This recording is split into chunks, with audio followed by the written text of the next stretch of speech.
Bahkan perbedaan itu bisa menjadi sesuatu, menjadi energi, menjadi power yang membuat kita semakin sadar bahwa Allah itu maha dahsyat. Allah maha menciptakan langit dan bumi. Allah yang sudah menitipkan begitu banyak perbedaan di alam semesta ini. Ada perbedaan yang bersifat eksternal, ada yang bersifat internal. Yang sudah kita bahas tadi dalam konteks internasional, bagaimana Rasulullah punya konsep civil society di kota Madinah atau masyarakat madani, bagaimana konsep Bhinneka Tunggal Ika, bagaimana Pancasila ini bisa memayungi sehingga lahirlah sila yang ketiga. Setelah orang percaya pada Tuhan yang Maha Esa, dia baik dan adil, beradab terhadap sesama manusia, maka akan timbullah yang disebut dengan persatuan Indonesia. Itu eksternal. Tetapi ada yang bersifat internal. Fabi ayyi ala'i rabbikuma tukadziba. Begitu banyak Allah menciptakan perbedaan-perbedaan yang ada di dalam tubuh kita. Bagaimana jantung bisa berdetak, nafas bisa berdesah, kaki bisa melangkah. Itu adalah perbedaan-perbedaan yang semuanya saling berangkulan. Mereka saling bekerja sama. Mereka tidak saling mendahului. Mereka tahu porsi dan job desk kerja masing-masing. Jadi pemirsa, mari sama-sama kita cerdas beragama. Orang beragama itu bukan untuk merasa paling benar. Beragama itu bukan merasa kita paling kaya, paling pintar. Beragama adalah sebuah kesadaran diri dan hati. Tidak hanya diri, tapi hati. Bahwa ternyata kenapa Allah melarang kita merasa paling benar? Karena memang cuma Allah yang maha benar. Kenapa Allah melarang kita untuk merasa paling pintar? Karena kepintaran itu milik Allah. Dan ada zat yang maha pintar. Allah subhanahu wa ta'ala. Inilah hakikat muslim. This is the real muslim. Muslim yang hidupnya penuh dengan kedamaian, penuh dengan kesejukan. Hidupnya tidak pernah lepas dari proses belajar. Karena kewajiban belajar adalah perintah yang pertama kali diturunkan dari Allah subhanahu wa ta'ala melalui baginda Rasulullah sallallahu alaihi wasallam. A'udzu billahi minasyaitonir rajim. Iqra bismi rabbikal ladzi khalaq. Bacalah dengan nama Tuhanmu yang telah menciptakan. Dari sekian banyak proses membaca, diantaranya adalah membaca perbedaan-perbedaan yang ada dalam hidup kita. Pemirsa TV One yang dimuliakan oleh Allah subhanahu wa ta'ala, dan semoga kita dimuliakan oleh Allah dunia akhirat. Tidak hanya di dunia ini. Dan ingat, kemuliaan seorang muslim itu tidak hanya ketika dia menuntut ilmu agama, menuntut pengetahuan, tetapi yang jarang kita sadari adalah ternyata bahwa puncak keilmuan seseorang itu adalah kerendahan hati. Jangan pernah kita merasa lebih pintar dari yang lain, karena tidak seperti itu baginda Rasulullah SAW. Jangan pernah kita merasa paling suci, paling bersih di antara yang lain, karena Rasulullah tidak pernah mencontohkan seperti itu. Yang dicontohkan oleh baginda Rasulullah SAW termaktub dalam begitu banyak kisah dan cerita, bahkan cerita yang ringan-ringan. Bagaimana seorang Rasulullah memuliakan Sayyidina Ali bin Abi Thalib. Ketika Rasulullah beliau berpesan, "Ana madinatul ilmi wa aliyu babuha." Aku ini gudangnya ilmu, Ali itu adalah pintunya. Subhanallah. Bagaimana Rasulullah SAW memuliakan seorang Umar bin Khattab. Hadza Umar wa huwa asadus sahra. Ini adalah Umar yang dulunya adalah singa padang pasir. Perbedaan. Bagaimana Rasulullah SAW memuliakan seseorang yang sudah sepuh, Abu Bakar Siddiq. Apa kata Rasulullah? Inilah tempat aku cerita dan berkeluh kesah. Bagaimana Rasulullah SAW memuliakan sahabat yang skill serta kemampuan usahanya juga berbeda. Utsman bin Affan. Yang kata Rasulullah, inilah Utsman sahabatku. Di mana dia banyak memberikan sedekah hartanya, begitu berlimpah untuk kemajuan agama Islam. Pemirsa, ternyata kalau kita bersinergi dengan perbedaan yang ada, maka akan menjadi sebuah kekuatan.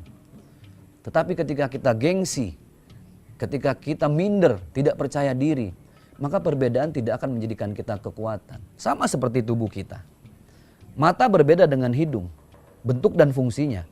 Telinga berbeda dengan tangan, berbeda dengan kaki, bentuk dan fungsinya. Tapi masing-masing tahu diri. Kaki punya fungsi yang berbeda dengan tangan. Tangan fungsinya berbeda dengan mata. Jadi itulah perbedaan. Yang dengan perbedaan ketika mereka saling mengisi, saling melengkapi akan menjadi sebuah kekuatan. Karena perbedaan hakikatnya adalah kekuatan. Bumi ini dengan segala perbedaannya, ada air, ada tanah, ada angin, ada beberapa unsur yang mereka saling melengkapi. Bahkan ketika seorang laki-laki menikahi perempuan, ini dua perbedaan yang harus melengkapi. Jelas dalam surat Ar-Rum ayat 21, Allah Subhanahu wa taala berfirman, A'udzubillahi minasyaitonirrajim, wa min ayatihi an khalaqalakum min anfusikum azwaja. Berpasang-pasangan laki dan perempuan. Fungsinya apa? Litaskunu ilaiha, untuk melengkapi, menyempurnakan, mendamaikan, menyejukkan. Karena perbedaan sekali lagi adalah kekuatan. Dan berangkat dari menghargai perbedaan, mengapresiasi perbedaan yang dicontohkan oleh baginda Rasulullah SAW, maka lahirlah Islam sebagai rahmatan lil alamin. Maka kita sebagai khalifah di muka bumi ini bukan untuk dipusingkan dengan perbedaan. Tapi Allah menjadikan kita khalifah, kita diberikan akal, fikiran, kita diberikan hati. Untuk apa? Untuk menyempurnakan perbedaan-perbedaan. Seperti puzzle yang saling terpisah. Begitu banyak runutan puzzle yang tidak menyatu, saling berpisah. Terpecah dalam beberapa bingkai dan bagian. Namanya saja puzzle, kita harus menyatukan.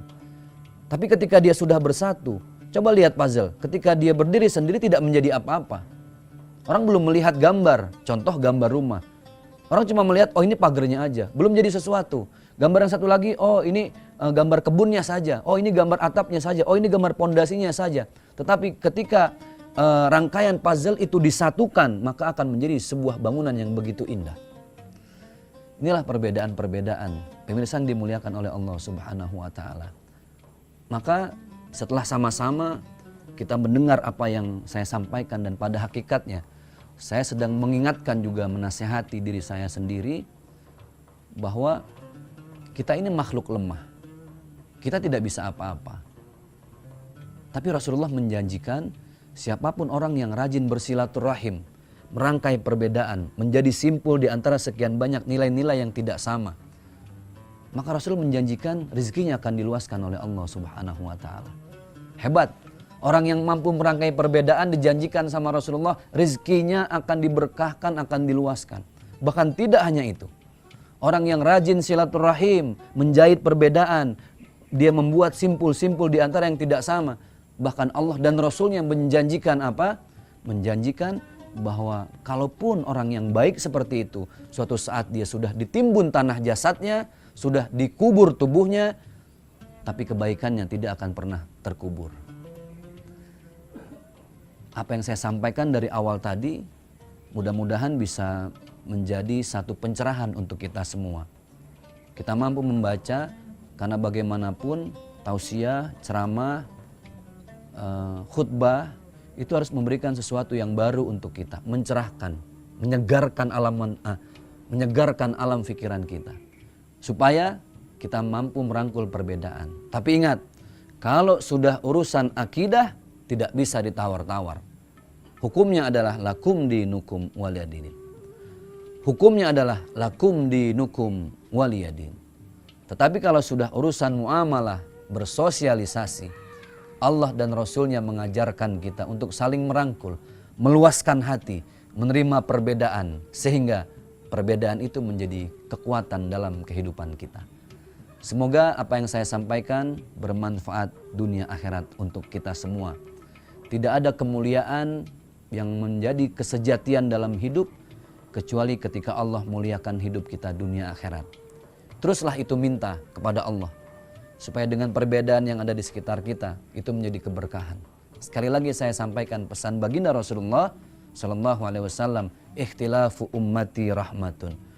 Bahkan dari sekian banyak perbedaan yang ada pada umatku, itu adalah rahmat, itu adalah karunia, itu adalah anugerah. Permasalahannya satu, mampukah kita menjadi simpul dari sekian banyak perbedaan atau tidak? Atau jangan-jangan kita terpenjara dalam prinsip bahwa kita manusia yang paling benar. Nauzubillahi min dzalik. Semoga bermanfaat. Usikum wa iyaya bitaqwallah. Billahi taufiq wal hidayah. Wassalamualaikum warahmatullahi wabarakatuh.